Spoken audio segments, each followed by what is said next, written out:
ছাত্রছাত্রীরা, আমার এই ওপেন এয়ার ক্লাসরুমে আমি সবাইকে স্বাগত জানাচ্ছি। যেহেতু করোনার জন্য আমরা সবাই গৃহবন্দী, তাই পড়ানোর সবাই যেহেতু এখন অনলাইন ক্লাস করছে, সেই হিসাবে আমিও শুরু করলাম। আমি শুরু করব ক্লাস 12-এর রাস্কিন বন্ডের লেখা দ্য আইজ হ্যাবিট এই প্যাসেজটা দিয়ে আমরা আমাদের ক্লাস শুরু করব। আজকে আমরা এটার পার্ট 1 এখানে পড়াবো, অর্থাৎ প্রথম পাতার বেশ কিছুটা অংশ আমরা পড়াবো। যদি কারো কোনো প্রশ্ন থাকে সেটা কমেন্টে লিখে জানালে হবে, বা কোনো জায়গায় যদি বুঝতে অসুবিধা থাকে সেটাও কমেন্টে লিখে আমাদেরকে জানালে আমি চেষ্টা করব যতটা সম্ভব সমস্যার সমাধান করার। দ্য আইজ হ্যাবিট এটা উচ্চ মাধ্যমিকের ইংরাজির প্রথম passage, pros passage. The eyes habit গল্পের লেখক রাস্কিন বন্ড। আমরা একটু ছোট করে রাস্কিন বন্ড সম্বন্ধে জেনে নেব। রাস্কিন বন্ড উনি আসলে একজন ব্রিটিশ ডিসেন্ডেন্ট, অর্থাৎ ওনার বাবা মা দুজনেই ব্রিটিশ, কিন্তু উনি ভারতীয়। জন্মগ্রহণ ভারতেই করেছেন, ন্যাশনালিটি ওনার ইন্ডিয়ান।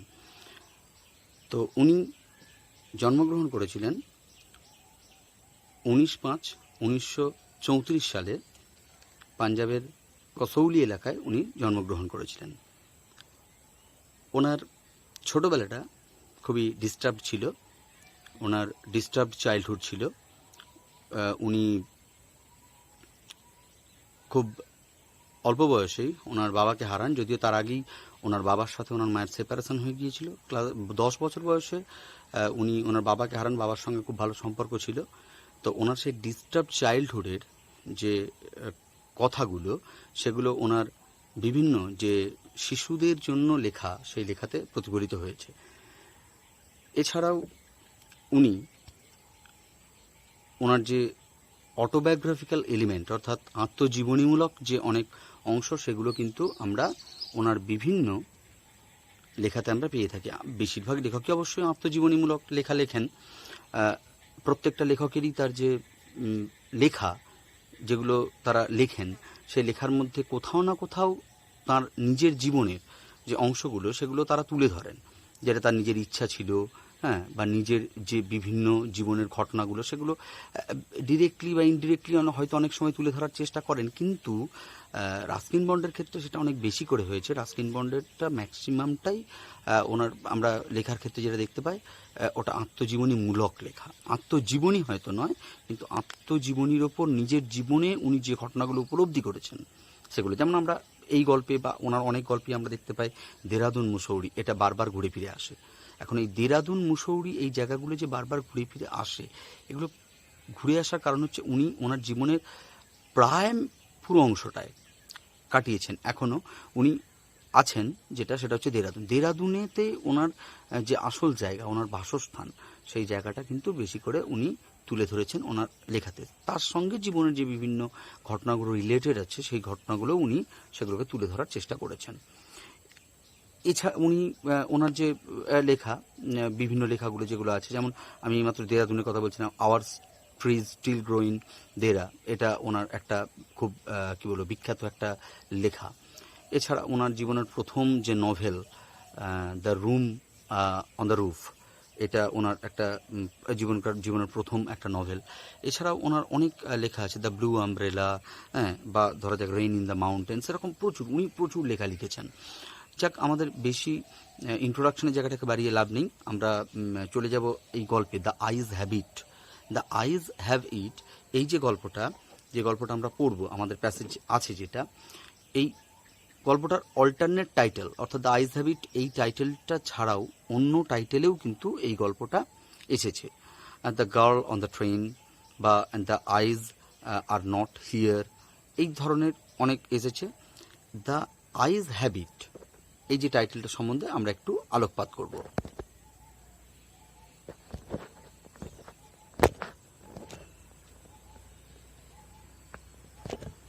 আইজ হ্যাবিট এই যে গল্পটা, এই গল্পটা সম্বন্ধে আমরা একটু আলোকপাত করবো, এই জন্য বলছি দ্য আইজ হ্যাবিট এই টাইটেলটা, এখানে চোখের আছে, এটা চোখগুলোর এটা আছে, মানে চোখের এটা এই ইটটা কি, এটা আমাদেরকে জানতে হবে। কিন্তু এটা আমরা কখন জানবো? এটা তো আমরা গল্প পড়ার আগে জানতে পারি না যে ইট বলতে এখানে ন্যারেটর বা যিনি গল্পের লেখক উনি কী বোঝাতে চাইছেন। সেটা আমি শেষকালে কিন্তু সবার কাছে জিজ্ঞাসা করবো, সবাই ভালো করে মনোযোগ দিয়ে ক্লাসটা করবে। অবশ্যই আমি শেষকালে জানতে চাইবো এইটা যে ইট বলতে এখানে কী বোঝানো হয়েছে। এখন হঠাৎ করে গল্পের টাইটেল কেন আইজ হ্যাবিট হলো, এই যে বিষয়টা, এই বিষয়টা আমাদের একটু জানা দরকার আছে। এই বিষয় আমার যেটা মনে হয় আইজ হ্যাবিট এই যে লেখাটা, এর আগে eyes have it the eyes habit এইটার ওপর একটা অ্যানিমেটেড একটা ফিল্ম হয়েছিল, ছোট অ্যানিমেটেড শর্ট ফিল্ম, ডোনাল্ড ডাক এবং হচ্ছে প্লুটো, এই দুটো ক্যারেক্টারের ওপর বেশ করে। সেইখানে কিন্তু ডোনাল্ড ডাকের একটা গগলস ছিল, যে গগলসটা পরে ডোনাল্ড ডাক কিন্তু একটা মানে হিপনোটাইজ করতে পারতো অন্যদেরকে। আমি যেটা বলছি অন্যজন সেটাই ভাবছে বা সেটাই করছে, এই যে ব্যাপারটা ছিল সেটা কিন্তু এই গল্পের মধ্যে আছে, সেটা কিন্তু এই গল্পের মধ্যে আছে। অর্থাৎ আমরা কোথাও না কোথাও হয়তো একটা কম্প্যারিজন পেতে পারি যে ওই যে অ্যানিমেটেড ফিল্মটি ছিল সে এবং ওই অ্যানিমেটেড ফিল্মেরও ঠিক শেষকালে যেমন হচ্ছে ডোনাল্ড ডাকের যে রেভেরিটা বা ডোনাল্ড ডাকের যে এই যে ইলিউশনটা, এটা যেটা ভেঙে যাবে, এটা কিন্তু আছে এই গল্পেও। কিন্তু শেষকালের দিকে কোথাও না কোথাও একটা ওই জায়গাটা কিন্তু আমরা পাবো। তো সেখানে একটা কম্প্যারিজন সিমিলারিটি একটা দেখতে পেতে পারি। 1945 সালে এই দ্য আইজ হ্যাবিট, এই যে অ্যানিমেটেড শর্ট ফিল্ম বা কার্টুন যেগুলোকে আমরা বলি, সেটা হয়েছিল। তো যাই হোক, সেটার একটা গুরুত্ব আছে এখানে। তো আমরা এখানে দ্য আইজ হ্যাবিট, এখানে ইটটা কি সেটা আমি কিন্তু শেষকালে অবশ্যই জানতে চাইব। আমি তো বলবোই, কিন্তু আমি তোমাদের কাছ থেকেও উত্তরের আশা করব যে এটা কেন দ্য আইজ হ্যাবিট এর নাম হলো। যাক, আমরা সরাসরি টেক্সটে চলে আসছি। I had the train compartment to myself, up to Rohana. Then a girl got in. I had the train compartment to myself. ট্রেনের যে কামরাটা সেটা পুরোপুরি আমার ছিল বা আমিই ছিলাম সেখানে, আপ টু রোহানা, রোহানা পর্যন্ত। রোহানা পর্যন্ত ন্যারেটর কম্পার্টমেন্টে একা ছিলেন। দেন আ গার্ল গট ইন, তারপর একটি মেয়ে, একটি বালিকা ভিতরে এলো। অর্থাৎ রোহানাতে একটি মেয়ে ট্রেনের মধ্যে এলো, তার আগে পর্যন্ত কেউ ছিল না। রোহানা হচ্ছে উত্তর ভারতের একটি জায়গা, উত্তর ভারত সেটিংস, আমার দেরাদুন মুসৌরি আমরা তো পাচ্ছি, সেখানে রোহানাতে মেয়েটি এলো, তার আগে পর্যন্ত লেখক ট্রেনে একাই ছিলেন। সেজন্য বলছেন I had the train compartment to myself, শুধু নিজে আমি ছিলাম, আর কেউ ছিল না সেখানে। The couple who saw her off were probably her parents.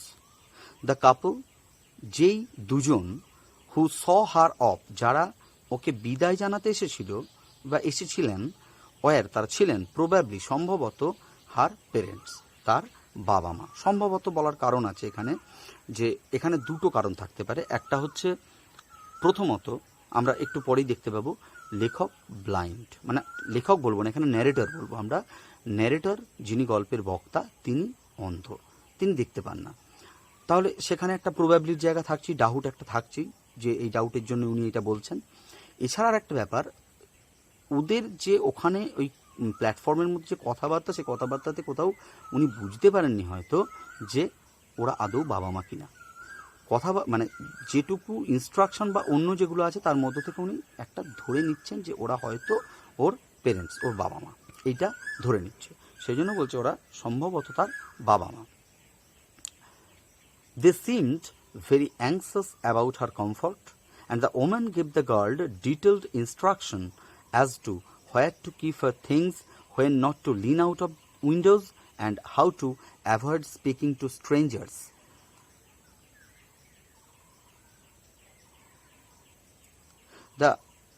They seemed very anxious. তাদেরকে দেখে মনে হলো তারা খুবই চিন্তিত ছিলেন, অ্যাবাউট হার কমফর্ট, তার আরাম নিয়ে, এই যে রেলযাত্রাটা কেমন আরামদায়ক হবে কিনা। And the woman gave the girl detailed instruction, মহিলাটি দিচ্ছিল ওই মেয়েটিকে একটা বিশদ বর্ণনা, as to where to keep her things, কোথায় তার জিনিস রাখতে হবে, when not to lean out of windows, কখন জানালার বাইরে ঝোঁকা ঠিক নয়, and how to avoid speaking to strangers, কী করে ওই যারা স্ট্রেঞ্জার্স অর্থাৎ অচেনা লোক, তাদের সঙ্গে কথা বলাটা কী করে এড়িয়ে যাওয়া যায়, যেটা স্বাভাবিকভাবে আমাদের বাবা মা বা আমাদের গুরুজনেরা আমাদেরকে বলে থাকেন যে কী কী কাজ কখন করা উচিত নয় ট্রেন যাত্রার সময়, ঠিক সেটাই।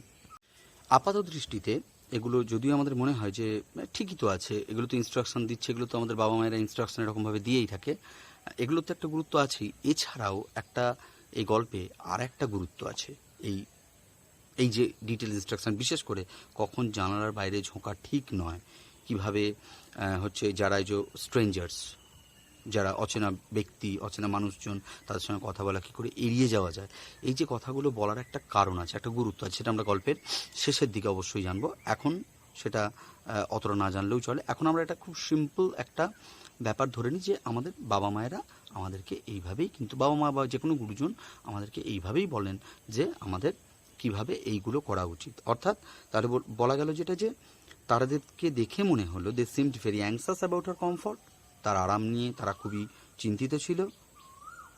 এমনকি ওই মহিলাটি তাকে বিভিন্ন ইনস্ট্রাকশন, এগুলো নির্দেশাবলী এগুলো দিয়েছিল, যে what to keep her things, কোথায় জিনিসপত্র রাখতে হবে, কখন জানালার বাইরে ঝোঁকা ঠিক নয়, কিভাবে অপরিচিত ব্যক্তিদের সাথে কথা বলে এড়িয়ে যাওয়া যায়, সেইগুলো। They called their goodbyes and the train pulled out of the station. They called their goodbyes, তারা বিদায় জানালো, অর্থাৎ মেয়েটাকে তারা বিদায় জানালো। And the train pulled out of the station, এবং ট্রেন স্টেশন থেকে চলতে শুরু করলো। As I was totally blind at the time, my eyes sensitive only to light and darkness, I was unable to tell what the girl looked like. এটা একটা গুরুত্বপূর্ণ জায়গা, যে as I was totally blind at the time, যেহেতু আমি সেই সময় পুরোপুরি অন্ধ হয়ে গিয়েছিলাম। তার মানে লেখক কিন্তু জন্মান্ধ নন লেখক, সেই সময় পুরোপুরি অন্ধ হয়ে গিয়েছিলাম, মানে উনি ধীরে ধীরে গ্র্যাজুয়ালি হি বিকেম ব্লাইন্ড। তো সেই জন্য উনি সেই সময় কিন্তু পুরোপুরি অন্ধ হয়ে গেছেন, যে সময় গল্প এটা বলা হচ্ছে, ন্যারেটর পুরো অন্ধ হয়ে গেছেন ওই সময়। মাই আইজ সেন্সিটিভ, আমার চোখ তখন সংবেদনশীল ছিল, only to light and darkness, শুধুমাত্র আলো এবং অন্ধকারের প্রতি, আর কোনো কিছুতে কিন্তু সংবেদনশীল ছিল না। এটা কিন্তু যারা জন্মান্ধ হয়, আমি জানি না, মনে হয় যেটা আমি যেটা জানি, আমার একটা বন্ধুও ছিল, তো যাই হোক, যারা জন্মান্ধ হয় তাদের ক্ষেত্রে লাইট অ্যান্ড ডার্কনেসের ক্ষেত্রেও কিন্তু কোনো সেন্সিটিভিটি থাকে বলে মনে হয় না।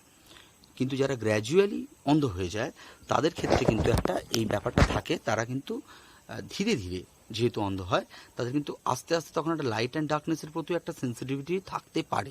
অর্থাৎ যখন আলো হঠাৎ করে একটা রুমের মধ্যে আলো জ্বললো, তখন তারা কিন্তু বুঝতে পারে যে রুমটা অন্ধকার থেকে আলো হলো, কিংবা হঠাৎ করে একটা আলো জ্বলতে জ্বলতে আলোটা নিভে গেল, তারা অন্ধ হলেও বুঝতে পারছে যে এখানে একটু আগে আলোটা জ্বলছিল, এখন আলোটা নিভে গেছে। ওই জন্য sensitive only to light and darkness, শুধুমাত্র আলো অন্ধকারের প্রতি সেন্সিটিভ, আর অন্য কিছু কিন্তু বুঝতে পারেন না, আর অন্য কিছু দেখতে পান না, সেটা কিন্তু খেয়াল রাখতে হবে। এখানে অন্য কিছু তিনি বুঝতে পারেন না, শুধুমাত্র আলো অন্ধকারটা বুঝতে পারেন তিনি।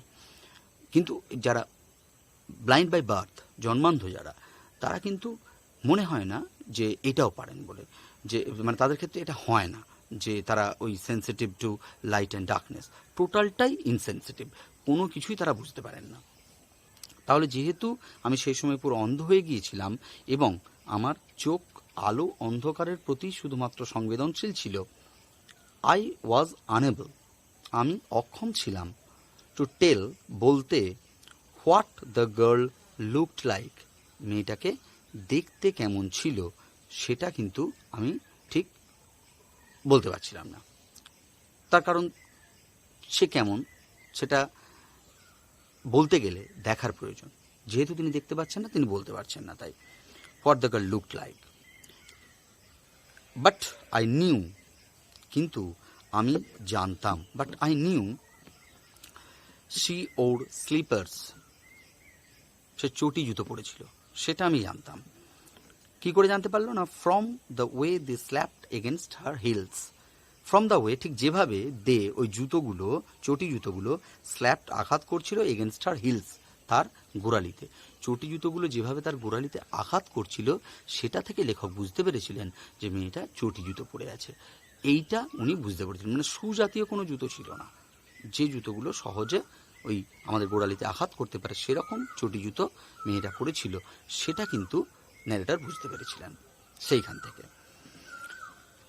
It would take me some time to discover something about her looks, and perhaps I never would. এই লাইনটার একটা ব্যাপার আছে। এই লাইনটার মধ্যে লেখক প্রথমে একটু অপটিমিস্টিক, পরে পেসিমিস্টিক হয়ে যাচ্ছেন। মানে প্রথমে আশাবাদী অপটিমিস্টিক, তারপরে উনি পেসিমিস্টিক হয়ে যাচ্ছেন, অর্থাৎ নিরাশাবাদী ওনার মধ্যে একটা যে মানসিকতা সেটা দেখা দিচ্ছে। বলছে it would take me some time, আমার কিছুটা সময় লাগতে পারে, টু ডিসকভার সামথিং, কিছু আবিষ্কার করতে, অ্যাবাউট হার লুকস, তাকে কেমন দেখতে সে ব্যাপারে কিছু আবিষ্কার করতে, মানে সে ব্যাপারে কিছু জানতে আমার কিছুটা সময় লাগতে পারে। তিনি প্রথমে এটা আশা করলেন। তারপরে কি বলছেন, অ্যান্ড পারহ্যাপস, এবং সম্ভবত, আই নেভার উড, আমি আবার হয়তো এমনও হতে পারে আমি কখনোই জানতেই পারলাম না মেয়েটাকে কেমন দেখতে। তার প্রথমে উনি আশাবাদী ছিলেন এই কারণেই যে কথাবার্তার মাধ্যমে হয়তো আমি কিছু বুঝতে পারবো যেখান থেকে যে মেয়েটা কেমন দেখতে, সেটা সেজন্য তিনি প্রথমে আশাবাদী ছিলেন। তারপরে ভাবলেন যদি কথায় না হয়, কিংবা কথা বললেও আমি হয়তো এমনও হতে পারে কথার মাধ্যমে বুঝতেই পারলাম না মেয়েটাকে কেমন দেখতে, তাহলে আমি হয়তো আর কখনোই জানতে পারলাম না যে মেয়েটাকে কেমন দেখতে। সেজন্য প্রথমে তিনি আশা করলেও পরে কিন্তু সেটাকে তার বিপরীতে যাচ্ছেন উনি। But I liked the sound of her voice and even the sound of her sleepers. খুব ইন্টারেস্টিং জায়গা। But I like the sound of her voice, কিন্তু আমার তার কণ্ঠস্বরটা খুব ভালো লেগেছিল। এখন ব্যাপারটা হচ্ছে কণ্ঠস্বরের মধ্যেই তিনি কি করে দেখলেন, শুনতে পেলেন কি করে কণ্ঠস্বরটা? হয়তো যখন বাইরে কথা বলছিল তার ওই যে সম্ভবত বাবা মা তাদের সাথে কথা বলছিল তখন হয়তো উনি শুনেছেন, এটা হতে পারে। কিংবা উনি পরে যেটা শুনেছেন সেটা আগেই বলে দিলেন যে আমি আমার কণ্ঠস্বরটা ভালো লেগেছিল, এটা হতে পারে। And even the sound of her sleepers, এমনকি তার জুতোর আওয়াজটাও আমার ভালো লেগেছিল। এখানে একটা ব্যাপার আছে, আমরা বাংলায় আমাদের একটা প্রবাদ আছে, যারে দেখতে নারী তার চলন মাখা। এটা ঠিক তার উল্টো, অর্থাৎ যাকে আমি দেখতে পারি তার সবই ভালো, যাকে পছন্দ করি তার সবই ভালো। যেটা বদগুণ বলে চালানো যেতে পারে সেটাও হয়তো ভালো গুণ, এটা হতে পারে। এই যে ব্যাপারটা এটা হতে পারে। ওই জন্য বলছে জুতোর শব্দটাও আমার ভালো লেগেছিল। এমন অনেক কিছু জিনিস আমাদের ভালো লাগতে পারে যেটা অরিজিনালি অন্য কারো ক্ষেত্রে ভালো নাও লাগতে পারতো, কিন্তু মানে এখানে আমরা বলে থাকি যে লাভ অ্যাট ফার্স্ট সাইট, এখানে তো দেখা হচ্ছে না, মানে লাভ অ্যাট ফার্স্ট সাউন্ড, প্রথম শব্দেই ভালোবাসা, সেটা হয়তো হতে পারে চটি জুতোর শব্দ, সেই শব্দেই ভালোবাসা। Are you going all the way to Dehra, I asked. মাথায় রাখতে হবে প্রথম conversation between the girl and the narrator. তাহলে এই যে প্রথম যে কনভারসেশনটা, প্রথম কথাবার্তা শুরু করলেন লেখক, কোন কথাটা বলে শুরু করলেন? Are you going all the way to Dehra, আপনি কি দেরাদুন পর্যন্ত পুরো রাস্তাটাই যাবেন? মানে গেলে খুব ভালো হয় আর কি। আপনি কি দেরাদুন পর্যন্ত পুরো রাস্তাটাই যাবেন? আই আস্কড, আমি জিজ্ঞাসা করলাম। ন্যারেটর জিজ্ঞাসা করলেন আপনি কি পুরো রাস্তাটাই যাবেন, দেরাদুন পর্যন্তই যাবেন? মানে উনি নিজেও যাবেন, তাহলে ভালোই হয়, এটা ভেবেছেন আর কি একটু। I must have been sitting in a dark corner because my voice startled her. এখানেও একটা গুরুত্ব আছে। I must have been sitting in a dark corner, আমি নিশ্চয়ই একটা অন্ধকার কোণায় বসেছিলাম। ট্রেনের যে কামরার যে এক কোণ, সেই রকম একটা অন্ধকার কোণায় মনে হচ্ছে আমি বসেছিলাম, কেননা উনি তো বুঝতে পারছেন না উনি আলোতে বসে আছেন নাকি অন্ধকারে বসে আছেন, তার কারণ উনি দেখতে পাচ্ছেন না। সেজন্য বলছে, যদিও আমরা বলেছি লাইট অ্যান্ড ডার্কনেসের প্রতি সেন্সিটিভ, কিন্তু তার মানে এই নয় যে সামান্য আলো বা একটু অন্ধকার এগুলো বুঝতে পারবেন। জোরালো আলো বা একটা একদম জোরালো আলো থেকে অন্ধকার সেটা বুঝতে পারেন। হঠাৎ করে কোনো একটা অন্ধকার কোণায় উনি যে বসে পড়েছেন কিনা সেটা উনি বুঝতে পারছেন না, বা আস্তে আস্তে অন্ধকার হয়ে গেছে কিনা সেই কোণাটা সেটা উনি বুঝতে পারছেন না।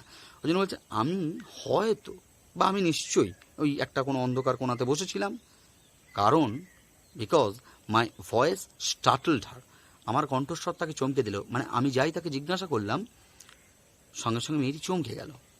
এখন আমাদের প্রশ্ন হতে পারে উনি তো দেখতে পাচ্ছেন না, তাহলে উনি কি করে বুঝলেন যে চমকে গেছে মেয়েটি? এটা তো হতেই পারে আমাদের প্রশ্ন, যে উনি তো দেখতে পাচ্ছেন না, চমকে গেছে এটা বুঝলো কী করে? তার কারণ চমকে যাওয়ার কথাটা যেটা মানে চমকে গেছে এই যে জায়গাটা, এটা আমরা পরে বুঝতে পারবো যে মেয়েটি চমকেই গেছে সত্যি করি, সেটা উনি কথা শুনে বুঝতে পেরেছেন, সবই শুনে বোঝা এইটা। তো মাই ভয়েস স্টার্টলড হার, এটা একটা গুরুত্ব আছে, আমার কণ্ঠস্বর তাকে চমকে দিল।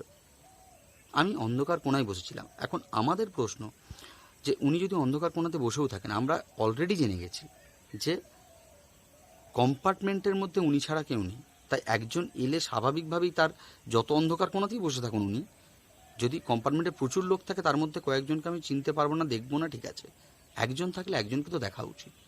কিন্তু উনি মানে ভাবছেন যে আমি এমন অন্ধকার কোণায় বসে আছি আমাকেও দেখতেই পায়নি, সেই জন্য ও চমকে গেছে। কিন্তু এর একটা আলাদা ইমপ্লিকেশন আছে, সেটা আমরা পরে জানবো যে এই কথার পিছনে তাৎপর্যটা কি আসলে। She gave a little exclamation and said, I didn't know anyone else was here. She gave a little exclamation.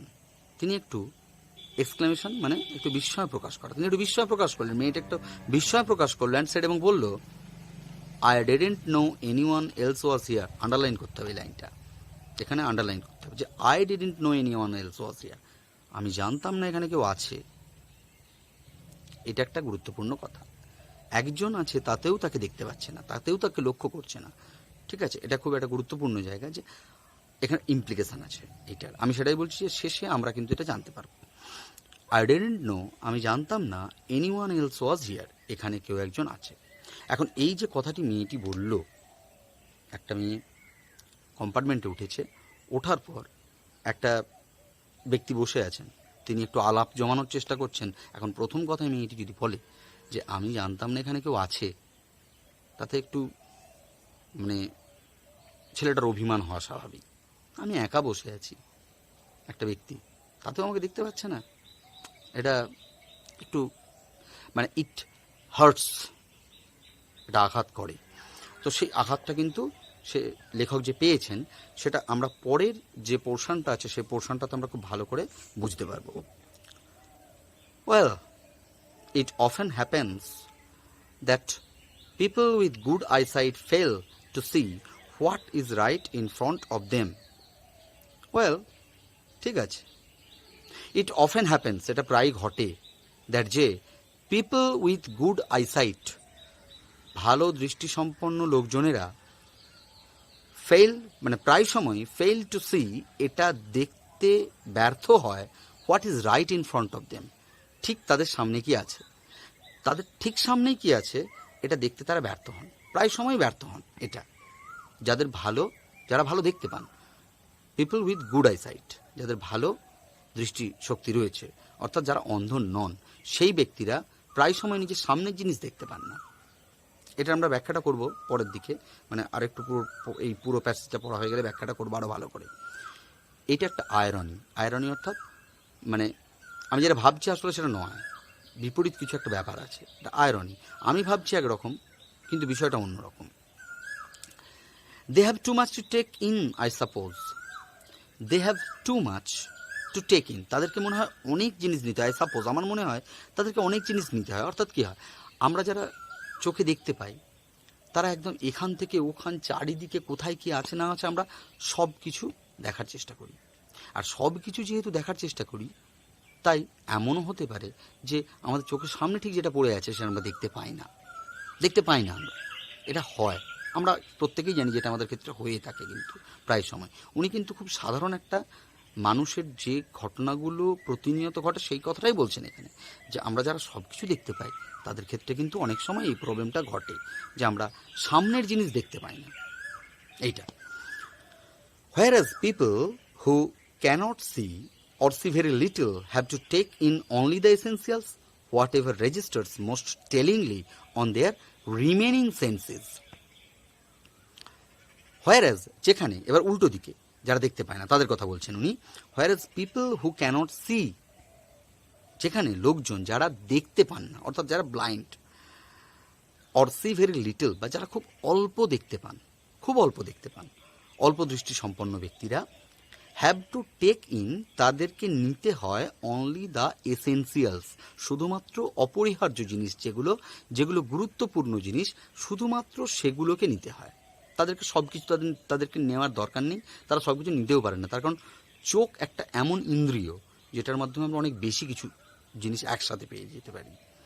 কিন্তু বাকি এই যে বলছে essentials, whatever registers most tellingly, যেটা স্ট্রাইক করে, যেটা ওদেরকে অনুভূতি যোগায় ওদের মধ্যে, মোস্ট টেলিংলি সবচেয়ে গুরুত্বপূর্ণভাবে যেটা ওদেরকে অনুভূতি যোগায়, অন দেয়ার রিমেনিং সেন্সেস, তাদের যে বাকি ইন্দ্রিয়গুলোর ওপর, রিমেনিং অর্থাৎ চোখ ছাড়া অন্য যে ইন্দ্রিয়গুলো আছে সেই ইন্দ্রিয়গুলোর ওপর যেটা সবচেয়ে বেশি করে স্ট্রাইক করে। অর্থাৎ ধরা যাক যিনি দেখতে পাচ্ছেন তিনি কিন্তু একসাথে, আমরা যদি এই দেখছি এখানে আমি এখন অনেক কিছু দেখতে পাচ্ছি এখানে, তার ফলে কী হচ্ছে আমার চোখ থেকে অনেক কিছু বাদ যেতে পারে। কিন্তু চোখটা বুঝে নিলে, আমি যদি চোখটা বুঝে থাকি তাহলে আমি প্রথম যেটা আমার আসার কথা কান বা নাক, নাকের মাধ্যমে ঘ্রাণ, অর্থাৎ আমরা যখন কোনো কিছু ঘ্রাণ নিচ্ছি তখন একটা ফুল ফুটেছে, ফুলের গন্ধটা পাচ্ছি, তখন এটা আমার কাছে মানে আমার রিমেনিং সেন্সের ওপর এইটা স্ট্রাইক করলো, তখন আমি বুঝতে পারলাম এখানে এই ফুলটা আছে। যদি অনেক রকম ফুল থাকে আমি কিন্তু হয়তো দেখা যাচ্ছে যে কোনোটাই ভালো করে দেখতে পেলাম না, এটা দেখতে গেলাম ওটা দেখতে গেলাম, অনেক কিছু নাও হতে পারে। সেখানে আমি যদি ঘ্রাণে গোটা তিনেক ফুলের ঘ্রাণ পাই, আমি বলবো এখানে গোলাপ ফুল আছে, এখানে শিউলি ফুল আছে, আমি যেটা পাচ্ছি। কানে অনেক পাখির আওয়াজ আমি একসাথে শুনতে পাচ্ছি, পাখির যেগুলো আওয়াজ শুনতে পাচ্ছি সেগুলোই আমি নিতে পারছি। চোখের সামনে দেখতে পেলে হয়তো কতগুলো পাখি আছে আমি বুঝতেও পারছি না, কিন্তু কানে যখন আমি শুনছি তখন সেই যে ইন্দ্রিয় তার মাধ্যমে যেগুলো আমার খুব সিগনিফিক্যান্টলি, এই যে বলছে মোস্ট টেলিংলি, টেলিংলি মানে হচ্ছে সিগনিফিক্যান্টলি বা ইম্পর্টেন্টলি, যেগুলো খুব গুরুত্ব সহকারে আমাদের অন্যান্য ইন্দ্রিয়ের ওপর আমাদের প্রভাব ফেলে, ছাপ ফেলে, আমরা শুধুমাত্র সেগুলোই নিই, অর্থাৎ যারা দেখতে পায় না। সেই জন্য উনি বলছেন যারা দেখতে পায়, তার মানে মেয়েটি দেখেও দেখছে না। লেখক কী ভাবছেন যে মেয়েটা দেখতে পাচ্ছে, তবুও আমি সামনে বসে আছি আমাকে দেখতে পাচ্ছে না। তার কারণ ওই যে এইটাই হয়, যারা দেখতে পায় তাদের সামনের জিনিস চোখে পড়ে না, আর যারা দেখতে পায় না তাদের অন্যান্য ইন্দ্রিয়ের ওপর যেগুলো, অর্থাৎ এই যে মেয়েটা যখন ঢুকলো আমি দেখতে পাই না বলে ওর চটির আওয়াজটা আমি শুনতে পেলাম, তাহলে এটা মানে ইন্দ্রিয়ের মধ্যে এলো, ওর কানের ওর মানে কথাগুলো আমার কানে এসেছে, সেগুলো আমি শুনতে পেলাম, তাহলে আমি এইগুলোর মাধ্যমে মেয়েটার উপস্থিতি উপলব্ধি করতে পারলাম। কিন্তু মেয়েটা আমাকে দেখেও দেখতে পেল না, তার কারণ দেখছে অনেক কিছু দেখছে, আমি বাদ চলে গেছি। এটা এটা খুব গুরুত্বপূর্ণ, যেটা কিন্তু লেখক যেটা ভাবছেন সেটা কিন্তু আসলে মোটেও না, সেটা আমরা পরে জানতে পারবো। ওই জন্য এখানে বললাম এটা হচ্ছে একটা আয়রন। এবার লেখকও একটু চাল খেলে দিয়েছেন। I didn't see you either, I said, but I heard you come in. I didn't see you either. আমিও আপনাকে দেখতে পাইনি, আমিও আপনাকে দেখিনি। এখানে দুটো হতে পারে, একটা তো খুব সত্যি কথা, উনি তো সত্যিই দেখতে পান না, উনি সত্যিই দেখতে পান না, তাই সত্যি কথা বলেছেন, আমিও আপনাকে দেখিনি। But I heard you come in, কিন্তু আমি আপনাকে ভেতরে আপনি এসেছেন এটা আমি শুনতে পেয়েছি। তার মানে এটা কিন্তু একটা প্রকৃত অর্থে সত্যি কথা। দ্বিতীয় কথা যেটা, আমি বা বলবো কেন যে আমি দেখেছি, তুমি দেখোনি আমিও দেখিনি, ও শুনতে পেলাম তুমি এসেছো, এইটুকুই আর কি। সেই জন্য তার মানে কথাটাকে একটু ঘুরিয়ে দেওয়াও যায়, কিন্তু মূল যেটা কথা উনি সত্যি কথা বলছেন, উনি কিন্তু ওনাকে আসতে দেখতে পাননি, সেটাই বলছেন যে I heard you come in, আমি আপনাকে ভিতরে আসতে দেখতে পেলাম। এই যে I didn't see you either কথার মানে হচ্ছে টু বা অলসো, আমিও আপনাকে দেখিনি, আপনি যেমন আমাকে দেখেননি আমিও আপনাকে দেখিনি।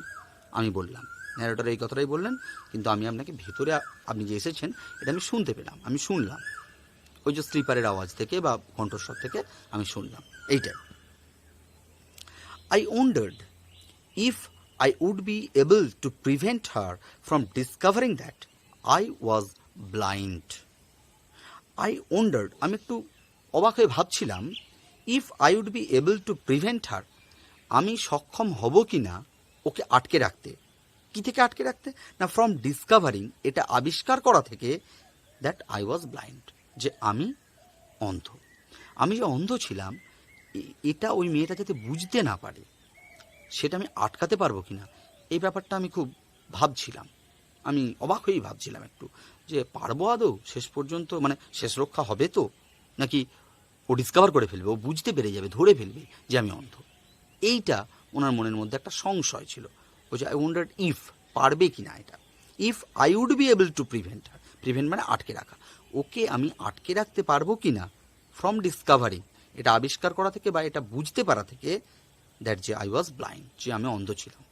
এটা আবিষ্কার করা, এটা বুঝতে পারা থেকে আমি তাকে আটকাতে পারবো কিনা, মানে ওনার কাজ হচ্ছে যেভাবেই হোক আমি যে অন্ধ এই কথাটা যেন মেয়েটি বুঝতে না পারে, সেটা থেকে আটকে রাখা। এবার এটা উনি করতে পারবেন কি না শেষ পর্যন্ত সে ব্যাপারে উনি কিন্তু নিশ্চিত ছিলেন না। Provided I keep to my seat I thought it shouldn't be too difficult. Provided, শর্ত একটাই, provided I keep to my seat, যদি আমি আমার আসনের মধ্যেই বসে থাকি, আই থট আমার মনে হলো, ইট শুডন্ট বি টু ডিফিকাল্ট, এটা এতটা কঠিন কাজ হবে না। বসে না থাকলে বেশি ঘোরাঘুরি করতে গেলে হাত এদিক ওদিক করে করে করে করে অনুভূতিটা নিতে হবে যে কোথায় কি আছে না আছে, তাহলেই বুঝতে পারবে যে আমি অন্ধ। কিন্তু আমি যদি আমার সিটের মধ্যে বসে থাকি, আমার আসনেই যদি আমি বসে থাকি, তাহলে কিন্তু মেয়েটি আর বুঝতে পারবে না যে আমি অন্ধ। তার কারণ আমি বসে ও যেদিকে আছে সেদিক থেকে কথা বলবো। কিন্তু এটাও কঠিন কাজ, সেটা উনি পরে বুঝতে পারবেন। টুকটাক কিছু কিছু জায়গা আছে সব তো আর ওইভাবে হয় না, তো সেক্ষেত্রে তখন সেটা ওই জন্য উনি বলেছেন ইট শুডন্ট বি টু ডিফিকাল্ট, এটা খুব একটা কঠিন কাজ হবে না। কঠিন তো অবশ্যই, কিন্তু খুব একটা কঠিন হবে না, একটু কঠিন হবে। যে পুরোপুরি এইটা বোঝানো যে আমি অন্ধ নই, এই ইমপ্রেশনটা দেওয়া এটা কঠিন। কিন্তু যদি সিট থেকে ওঠে সেটা আরও বেশি কঠিন হয়ে যাবে। সিট থেকে না উঠলে মোটামুটি একটু অল্প কঠিন হবে, কিন্তু করা যাবে এটা। তো আমরা আমাদের যে পার্ট 1 ফার্স্ট পার্ট সেটা আমরা আজকে এখানেই শেষ করছি। ভালো করে পুরোটা পড়ে, যতটা পড়া হলো এটা পুরোটা ভালো করে পড়ে, যদি কোনো অসুবিধা থাকে সেটা কমেন্টে জানাতে হবে, এই জায়গাটা বুঝতে পারছি না, বা যদি কোনো প্রশ্ন থাকে সেটাও কমেন্টে করা যেতে পারে। আমি পরবর্তী পার্ট নিয়ে খুব শিগগির আসবো। ততক্ষণ পর্যন্ত এটা ভালো করে পড়ো, পড়ে প্রশ্নগুলো তৈরি রাখো। ঠিক আছে? বাড়িতে থাকো, সুস্থ থাকো।